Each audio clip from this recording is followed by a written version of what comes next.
Halo semuanya, selamat pagi. Pertama-tama, perkenalkan nama saya Agusani Dwi Saputri, Prodi PGSD dari kelas C16.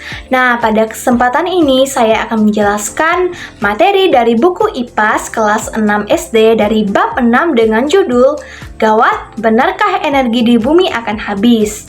Bab ini membahas pentingnya energi bagi kehidupan manusia, sumber dan jenis energi, cara penggunaan energi, serta upaya penghematan energi karena tidak semua energi dapat diperbarui. Ada 3 topik pembahasan, namun sebelumnya saya ingin bertanya, apakah kalian tahu apa itu energi? Baiklah, saya akan menjelaskan. Energi adalah tenaga yang membuat segala sesuatu bisa bergerak dan bekerja. Contohnya, yang pertama, tubuh kita butuh energi agar kita bisa berjalan, berlari, dan berpikir. Yang kedua, lampu butuh energi listrik agar bisa menyala. Dan yang ketiga, motor atau mobil butuh energi bahan bakar agar bisa berjalan. Topik A, apa jadinya jika tidak ada energi? Poin yang pertama, peran energi. Energi memiliki peran penting bagi setiap kehidupan manusia, misalnya energi listrik. Ketika terjadi pemadaman listrik, banyak aktivitas yang tidak bisa dilakukan seperti melihat di malam hari, serta kita juga tidak bisa menggunakan perangkat televisi, AC, dan telepon genggam. Tidak hanya itu, jika tidak ada energi listrik, maka kita tidak bisa berkomunikasi dengan orang lain menggunakan jaringan seluler, dan kita pun tidak bisa menggunakan koneksi internet. Hal ini disebabkan semua perangkat komunikasi, termasuk satelit dan menara pemancar, membutuhkan energi listrik agar dapat berfungsi dengan baik. Poin yang kedua, sumber energi. Apakah semua energi berasal dari energi listrik? Tentunya tidak. Tidak semua energi berasal dari energi listrik. Sebagian besar energi listrik berasal dari energi fosil, yaitu batu bara, minyak bumi, dan gas alam. Energi fosil digunakan untuk menghasilkan listrik. Selain dimanfaatkan untuk menghasilkan listrik, energi fosil juga digunakan sebagai keperluan alat transportasi seperti sepeda motor, mobil, kereta api, dan pesawat. Semua alat-alat tersebut menggunakan energi fosil agar dapat berfungsi. Nah, jadi energi sangat dibutuhkan dalam kehidupan manusia untuk melakukan semua aktivitas, mulai dari bangun tidur, sarapan, bekerja, bersekolah, bahkan sampai tidur kembali. Jadi, energi sangatlah penting bagi setiap kehidupan manusia. Poin yang ketiga, bentuk energi. Selain sumber energi listrik dan fosil, energi memiliki beberapa bentuk. Yang pertama, energi mekanik. Energi mekanik adalah energi yang terlibat dalam suatu pergerakan mekanis. Contohnya, saat kita menarik kursi, mendorong kursi, serta mengangkat kursi. Yang kedua, energi termal. Energi termal adalah energi yang berkaitan dengan perpindahan panas dari suatu benda ke benda lainnya. Contohnya, saat kita menyalakan lilin, saat kita menyalakan kompor, dan saat kita memanggang daging. Yang ketiga, energi kimia. Energi kimia adalah energi yang terlibat dalam suatu reaksi kimia. Contohnya, penggunaan energi fosil dalam kehidupan sehari-hari. Yang keempat, energi nuklir. Energi nuklir adalah zat kimia yang bisa menghasilkan panas dalam jumlah yang besar. Nah, energi panas yang dihasilkan dari nuklir ini bisa dipakai untuk menghasilkan listrik. Selanjutnya, energi sangat berpengaruh keberadaannya dalam kehidupan sehari-hari. Energi tidak dapat dihilangkan atau dimusnahkan.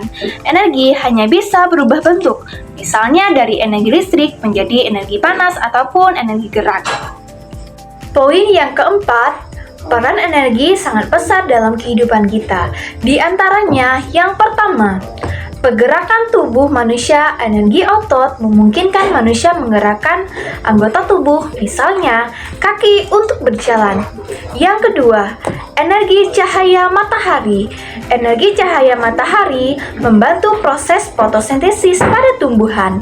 Dan yang ketiga, sumber bahan bakar digunakan untuk alat transportasi. Dan yang keempat, membantu manusia mencari informasi melalui perubahan energi listrik pada komputer dan telepon genggam. Di dalam kehidupan sehari-hari, energi sangat dibutuhkan oleh manusia, contohnya energi listrik. Dengan adanya energi listrik yang dialirkan ke dalam rumah, kita bisa menggunakan perangkat-perangkat yang menggunakan listrik, seperti menyalakan TV, saat kepanasan kita bisa menyalakan kipas angin. Begitu juga sebaliknya, jika tidak ada energi listrik di rumah, kita tidak bisa menggunakan peralatan tersebut. Topik yang ke-B, benarkah energi akan habis? Poin yang pertama, energi. Energi akan habis apabila kita tidak menggunakannya secara bijak. Contoh energi yang bisa habis adalah energi fosil. Dalam pembahasan topik A, tadi kita telah membahas energi listrik. Kemudian di sini juga kita akan membahas energi listrik. Dalam kehidupan sehari-hari, energi sangat dibutuhkan oleh manusia, contohnya energi listrik. Energi listrik digunakan untuk menyalakan berbagai peralatan seperti televisi, lampu, penanak nasi, mesin cuci, kompor listrik, dan pompa air. Poin yang kedua adalah sumber energi fosil. Energi listrik yang kita gunakan berasal dari bahan bakar fosil seperti batu bara, minyak bumi, dan gas alam. Bahan bakar fosil terbentuk dari sisa makhluk hidup yang tertimbun selama jutaan tahun di bumi, sehingga energi ini termasuk energi tak terbarukan karena tidak dapat terbentuk dalam waktu yang singkat.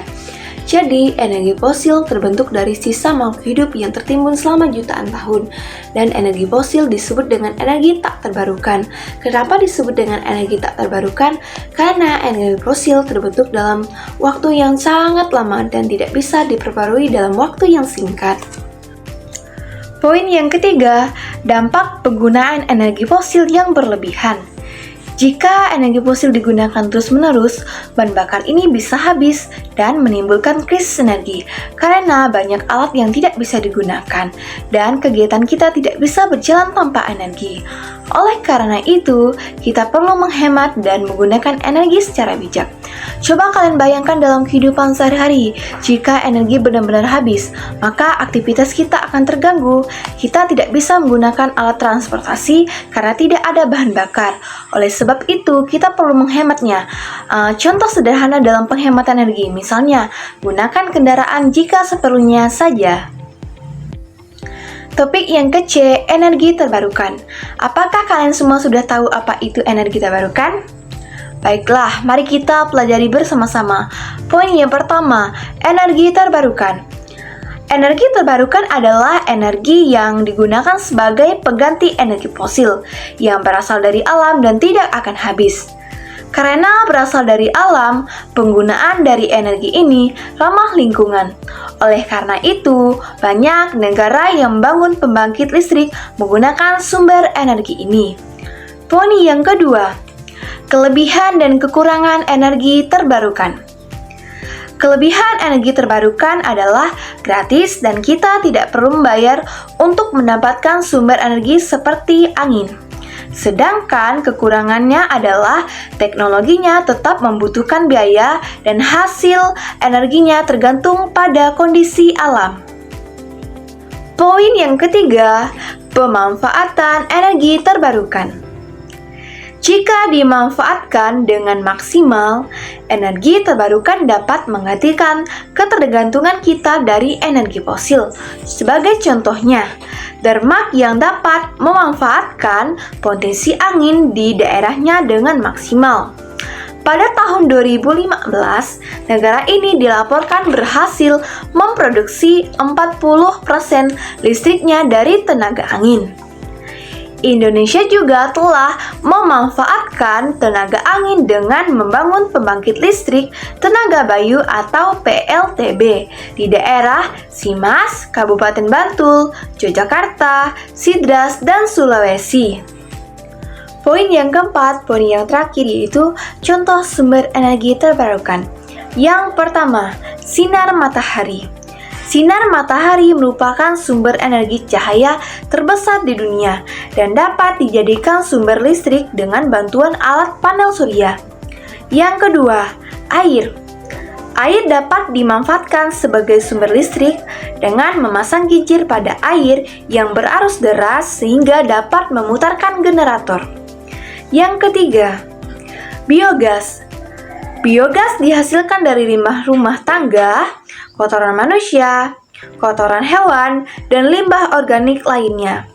Energi panas dari biogas dapat menghasilkan arus listrik dengan bantuan generator. Yang keempat, biodiesel. Biodiesel berasal dari limbah tumbuhan dan dapat digunakan sebagai pengganti minyak bumi untuk transportasi, industri, dan pembangkit listrik. Yang kelima, energi gelombang laut. Gelombang laut dapat dijadikan sebagai energi pembangkit listrik dengan memanfaatkan gelombang saat pasang surut untuk menggerakkan turbin. Dan yang keenam, panas bumi. Energi panas dari bumi dapat dialirkan melalui pipa untuk menggerakkan turbin sehingga menghasilkan arus listrik. Di dalam kehidupan sehari-hari, tanpa kita sadari, kita juga telah memanfaatkan sumber energi terbarukan seperti sinar matahari. Sinar matahari kita gunakan untuk mengeringkan pakaian yang kita jemur pada pagi hari ataupun siang hari. Energi yang kita jumpai dalam kehidupan sehari-hari seperti energi listrik, energi matahari, dan energi fosil seperti bensin.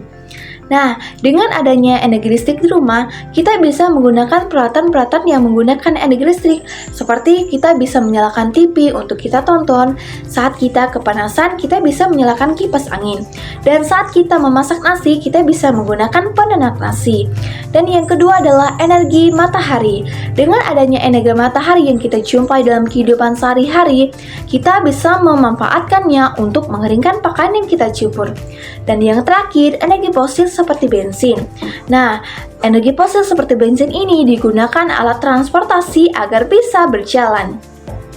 Sebagai evaluasi kita pada hari ini, saya ingin bertanya. Yang pertama, mengapa kita perlu menghemat energi? Yang kedua, apa perbedaan energi terbarukan dan tidak terbarukan? Oke, baiklah, pembelajaran kita cukup sampai di sini. Kiranya apa yang saya sampaikan dapat bermanfaat bagi kita bersama. Mohon maaf apabila ada kata-kata dan penjelasan saya yang kurang tepat. Akhir kata, saya ucapkan terima kasih telah menonton video ini dan saya ucapkan selamat pagi.